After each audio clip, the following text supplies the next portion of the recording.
hacer algo que el Señor me dijo que hiciera antes de empezar el programa. Quiero orar por todo aquel que está escuchando. Amén. Padre, en esta hora te presento a todo aquel que nos está escuchando y nos esté mirando en vivo. Gracias, Padre. Que sus oídos puedan ser abiertos para entender la profundidad de tu silencio y en medio de él ni se desesperen ni se turben, sino que sepan caminar hacia donde deben de ir. Es en el nombre de Jesús que los cubro y los bendigo. Amén. Amén. Mientras meditaba en este tema, Joel, antes de tú comenzar a preguntarme, porque realmente es un tema muy, muy delicado, todos los cristianos tenemos que vivirlo. No importa que cuántos años usted tiene, Dios en ciertas temporadas de nuestras vidas parece guardar silencio. El primer silencio que yo veo en la Biblia es cuando Dios pone a Adán y a Eva en Edén. Cuando Dios vuelve a hablar, ya aconteció algo, el hombre hizo algo. Y cuando meditaba esta mañana en eso, el Señor me hablaba a mi espíritu y me hacía entender que algo que trae el silencio de Dios es en la manifestación del desatino del hombre. Cuando el hombre cuando pierde la capacidad de entender que Dios está hablando, fíjate lo que digo, la capacidad de entender que Dios está hablando, puede pensar o puede reaccionar por lo que sus sentidos sensoriales les digan. Y cuando nuestros sentidos son los que están tomando decisiones antes que lo que Dios nos ha dicho o antes de lo que Dios nos ha revelado de Él mismo, vamos a correr peligro. Pastora, pero no puede entenderse como un poco injusto de parte de Dios una persona que está esperando una palabra del cielo, una persona que está lleno de problemas. ¿No puede ser un poco injusto de parte de Dios guardar silencio cuando esa persona quizá necesita que Dios le diga algo? Lo primero es que jamás Dios será ni un poco ni mucho. O sea, Dios es justo. Amén, Dios amén. conoce y sabe la medida exacta de lo que necesitamos. Cuando el silencio de Dios, como hay un libro que quería que me lo trajera el pastor Garrido, no me lo pudo traer, de mi amigo el pastor Juan Abad. El silencio de Dios no es ausencia. El silencio de Dios viene a manifestar lo que nosotros estamos necesitando. Hay un pasaje bíblico que quiero leerle a todo aquel que en este momento está conectándose a nosotros y está en esa situación. Esa situación es terrible. O sea, experimentar el silencio de Dios muchas veces puede ser desesperante. Hay gente en este momento que puede sentir que Dios lo olvidó, que Dios lo abandonó, que Dios no está pendiente de sus oraciones y pueden estar al punto o en angustia. La Biblia nos habla de personas como David, que en el silencio de Dios estaba en angustia, su alma estaba en una aflicción total. O sea, es normal, y quiero decirle al que me está escuchando, es normal que el silencio de Dios provoque que tu alma se desenfrene, provoque que tu alma sienta abandono, provoque, porque no fuiste hecho para eso.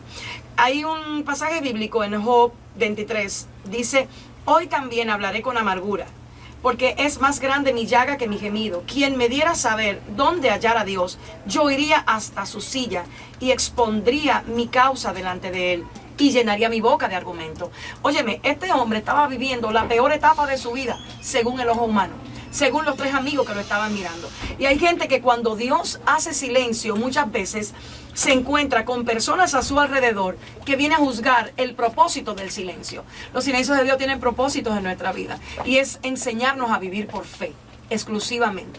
Si yo te puedo decir algo resumido, una síntesis, ¿para qué es el silencio de Dios? Para llevarte a ti a vivir por fe. Mira, todo es asunto de fe, por fe y para fe.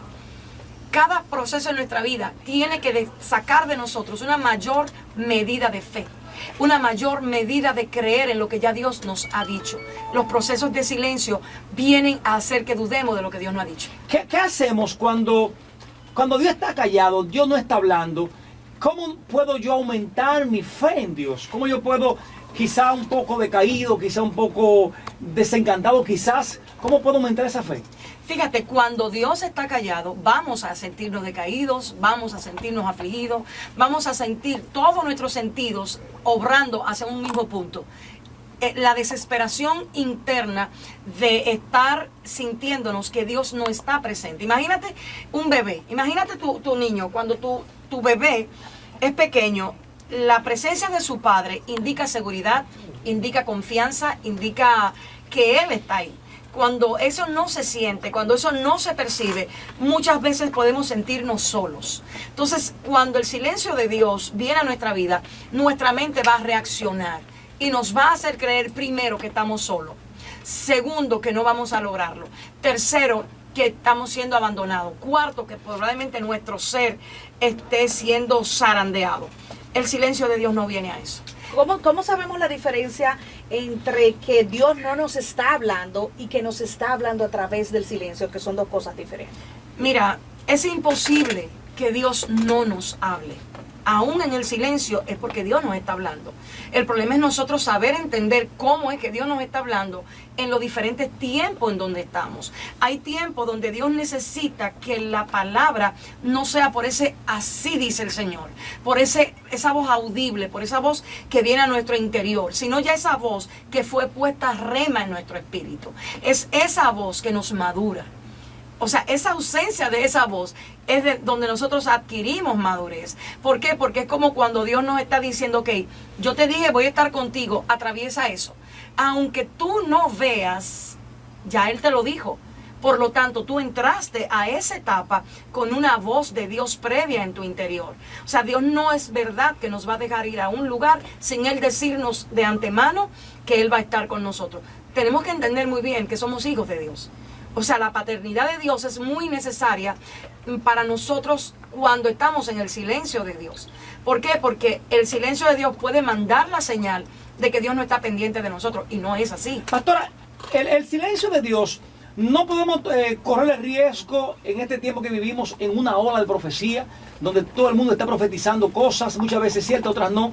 No podemos correr el riesgo por el silencio de Dios de escuchar una profecía quizá errada a lo que Dios quiere para nosotros. Fíjate, hoy mismo acabo de publicar en las redes acerca de eso. Te decía fuera del aire que hoy yo amanecí, como decían por ahí, con la cabeza hasta allá, así hasta allá. La voz profética no viene a sustituir la voz de Dios en la Biblia. Cuando usted no tiene una intimidad con Dios, usted corre peligro de creer lo que es falso, de creer lo que aún ya Dios le dijo a usted. Le cree a todo el mundo. No, cualquiera quiere agarrarse. Oye, no me diga tú a mí que cuando tú ves un avión que va para abajo, usted no se va a agarrar de cualquier cosa que lo mantenga con vida.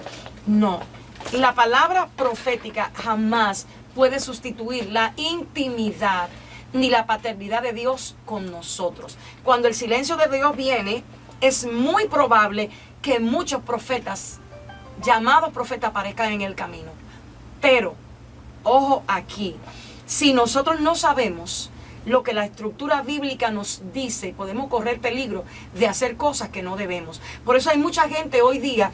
Acabo de tener un testimonio, me acaban de publicar un testimonio de una persona que le dio una palabra a alguien en un lugar. Le dijo, así te dice el Señor, te voy a redimir, te voy a dar un esposo nuevo, o te vas a casar nuevamente. Sin embargo, ya tiene un marido, tenía una buena relación en su casa y dijo, Dios mío, ¿qué es lo que me están profetizando? Hey. Entonces, es necesario que si usted está en el silencio de Dios, ¿dónde están las cámaras aquí? Hay como 20 cámaras. Dios mío, pero Joel Guzmán, ¿y qué es hay esto? Hay cámaras por todas partes. Ay, estamos hay gente que me pregunta, muchos lugares. Pastora, que por qué no en vivo, es que no soy muy amiga, pero más me eso viene. Ya me están convenciendo, tengo un terapeuta bueno, ese que está ahí.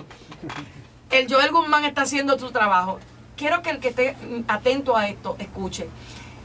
El silencio de Dios no te va a volver loco. Hey.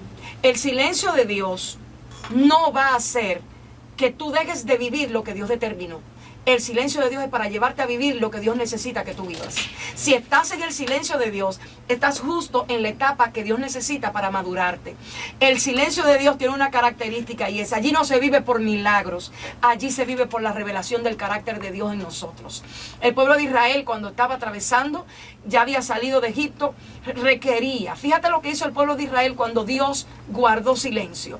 Cuando Dios se calló para la multitud, Dios empezó a hablar con Moisés. El silencio de Dios para la multitud provocó que ellos buscaran un ídolo. Porque hay gente que se vuelve loca cuando Dios se calla. Déjese quieto, no se vuelva loco.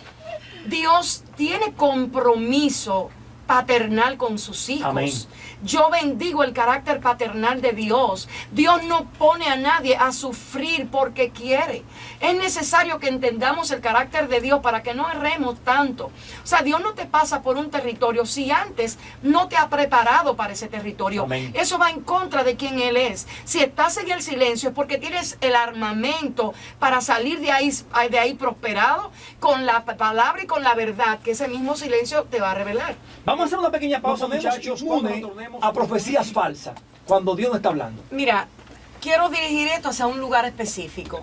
A los falsos profetas dejémoslo quieto. Ok. Desde toda la Biblia están existiendo. Yo lo que quiero que cada quien que esté en el silencio de Dios en este momento entienda, si Dios te llevó ahí, no te llevó a matarte, no te llevó a que mueras, te llevó a enseñarte a confiar en Él, te llevó a ver cada día su mano, a ser alimentado por el maná. Hay gente que en el silencio tiene que aprender a ser alimentado diariamente por Dios. Dios necesita creyentes que aprendan a creer aunque no vean, aunque las circunstancias no estén a su favor, aunque nada le esté yendo bien aparentemente. Dios está buscando gente que se pare en la brecha y diga, yo sigo creyendo, aunque no tenga nada, aunque me quiten todo, aunque yo no vea nada, aunque Dios esté callado. Mire, Dios puede estar de vacaciones y no coge vacaciones. Y yo no tengo que ver con eso. O sea, yo sé quién es mi papá.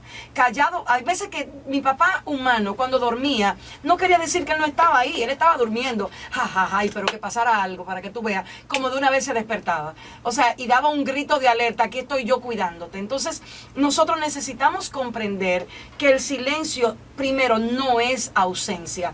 El pasaje bíblico que te leí, ¿quién lo escribió? El hombre llamado Job.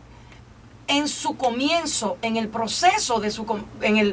comienzo de su proceso, Dios tilda a Job como perfecto. En su proceso, Job experimenta cambios específicos en su interior. Su manera de él ver la vida cambió por completo. Su manera de él conocer a Dios cambió por completo. Cada propósito en el que estamos es para que nuestra manera de ver a Dios realmente crezca, se dimensione. O sea, usted veía a Dios ayer de una manera. Dios necesita establecer en ti el camino o la ruta para que tú crezcas en Él. Job es el que dice, ¿a dónde está Dios? O sea, él dice, yo también hablaré con amargura. Hay gente que tiene que entender que Dios sabe lidiar con la amargura de aquel que está en un proceso que provoca amargura. Hay gente que no soporta, mira, te voy a decir algo, yo no soporto lo que es la falta de practicidad en el evangelio. Hay gente que viene y cuestiona tu fe porque en un momento de dificultad tú te caes o tú te deprimes o tú te amargas. Déjeme decirle, José amargó y no dejó de ser quien era. O sea, hay gente que no puede tolerar que el que está a veces en procesos difíciles o de silencio. No es fácil. No es fácil, ¿qué cosa? O sea, cuando uno empieza a ver a Job, uno se da cuenta, como usted dice, que Job la pasó terrible y cogió mucho pique. Pero es que eso es lo que Dios quiere que nosotros sacamos para afuera. O sea, hay gente que tiene que... O sea, el pique es correcto uno en ese momento. Pero venga acá, ¿y quién fue que me enseñó? Es fácil, Busca ver cuántas todo. veces Dios se enojó en la Biblia.